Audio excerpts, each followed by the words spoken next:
Si mismo kaibigan ninyo guys nagsasabi po na kinulam tayo, at saka naramdam ko po yung sakit po ng aking katawan, yung injured lang po yung nararamdaman ko at saka yung liig ko, pero hindi ako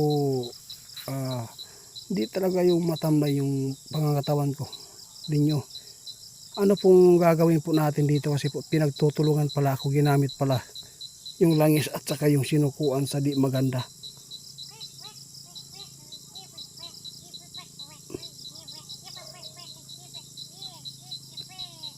Sabi ni kaibigan, guys, nandito po tayo ngayon guys, no? Meron lang po tayong kunting problema. Hindi ko talaga inasahan guys na masabi ito ni kaibigan ninyo. Wala po akong naramdaman na paghihina po ng katawan, pero nagtataka po ako kung bakit meron tayong injured sa kamay at saka sa liig po. Wala man akong binuhat na mabigat para po ay ma-injured tayo, pero meron po ipapaliwanag sa inyo. Nakita po niya sa atin ngayon. Meron tayong mga pangontra, kaya hindi tayo nanghihina, lumalaban pa rin. Siguro Santer itiit po guys ay kinulam, no? Dahil po sa dami po na nabigyan po natin, hindi ko alam na yung mga binigay po natin, sinusubukan tayo kung gaano tayo katatag, pero may mga ibang tao na tag-trader. Meron sa kanila na nagkuha po ng sinukuan, ginamit din po nila sa masama para tayo ay matatablan. Pero wala po akong naramdaman kahit kunti na tamlay. Ano lang, naramdaman ko lang masakit lang po dito ko kamay at saka sa liig ko po guys, no? Hindi ako nakatulog 1 week na, kaya ngayon magtatanong po tayo kay kaibigan ninyo kung ano po talaga ang nangyari sa akin. Yun, nandito na po ako kaibigan. Kumusta? Meron ka bang nakikita po sa akin na kung hindi mo sinasabi po kaninang tanghali, hindi ko talaga mararamdaman po talaga yung ginawa nila sa akin, no? Di ba? Oo. Bakit po ako natatablan po sa kulam na meron naman po tayong pangontra?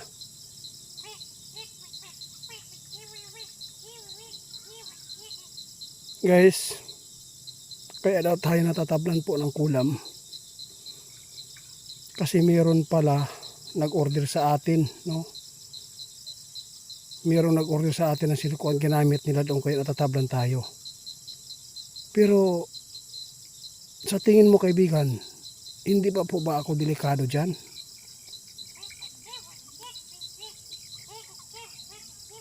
Sabi kaibigan ninyo, delikado daw kung di natin po mapapansin yung sarili natin, na yung kamay pala natin na parang injured, yung buto pala ang tinira ng mangkukulam gamit po ang sinukuan at saka yung nako kaibigan, di ko talaga saan. Kaya ako ngayon guys, medyo 1 week na talaga di ako nakatulog dahil po sa ginawa nila.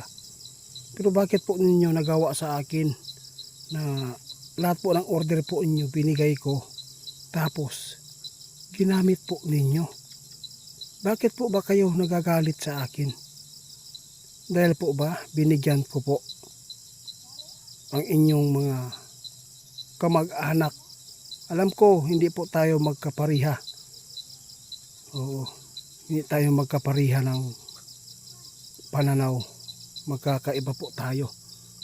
Si mismo kaibigan ninyo guys nagsasabi po na kinulam tayo, at saka naramdam ko po yung sakit po ng aking katawan, yung injured lang po yung nararamdaman ko at saka yung liig ko, pero hindi ako hindi talaga yung matamlay yung pangangatawan ko ninyo.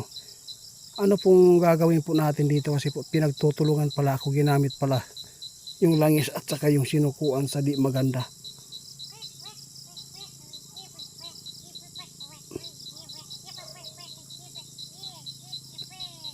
Sabi ni kaibigan niyo guys, huwag ka daw mag-alala kasi bibigyan kita ng mabisang pangontra ngayon.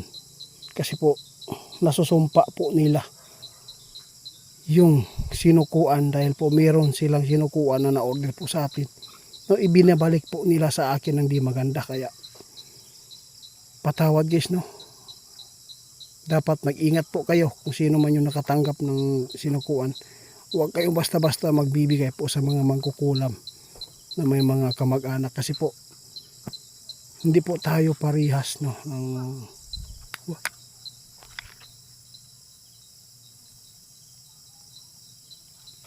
ano yung ninyo? May mga tao guys ha?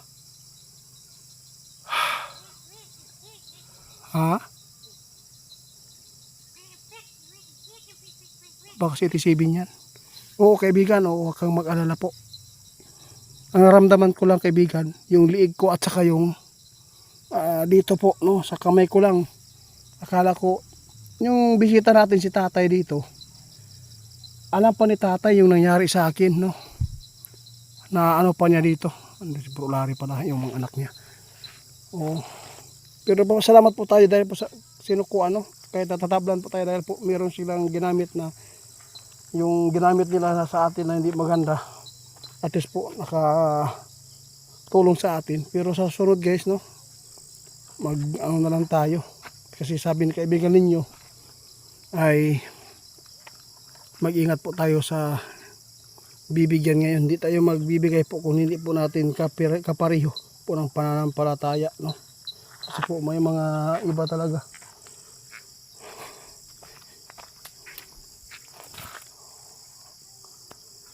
Nahirapan ako guys, no, na mag-isip.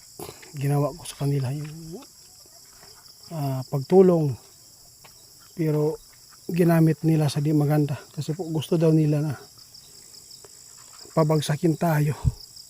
Kaya nangyari po yung pagkulam nila sa atin. Kung wala si Linyo nagsabi sa atin, hindi ko talaga malalaman kung kinulam ba ako, dahil po yung naramdaman po natin, yung kamay ko at sa liig ko masakit lang. Sige po, ibabalik po natin yan ha. Oo, ibabalik po namin yung kulam guys, no. Si Linya na po bahala. Pawalan ng bisa po yung ano, yung ginamit po nilang sinukuan doon sa kanila. Kaya mahirap talaga, no, magtiwala. Dahil po sa kabutihan natin, ginawa nilang di maganda po yung ginawa nila sa atin. Kaya salamat Linyo. Di ko talaga inasahan kaibigan na ganito po ang kanilang gagawin sa atin guys. Sa totoo lang guys, mahirap po ibanggit dito sa video ito. Basta ang masabi ko sa inyo, hindi sila kaparihas natin. Hindi natin sila kapariho. Sila po yung gumawa dito sa akin guys. Demonyo sila. Wala silang awa. Binigyan ko sila ng langis, sinukuan. Ang hirap talaga paniwalaan talaga yung mga taong di katulad natin. Alam kong maintindihan po nyo yan kung ano po yung ibig kong sabihin po sa inyo, no. Mahirap po ibanggitin, baka mayroong magagalit pa sa atin dito, kaya sa akin na lang to. Saka sa kaibigan ninyo, maraming salamat kaibigan. Hanggang dito na lang. Ngayon mag-usap po tayo ha. Paggamot ko to sa iyo ha. Salamat.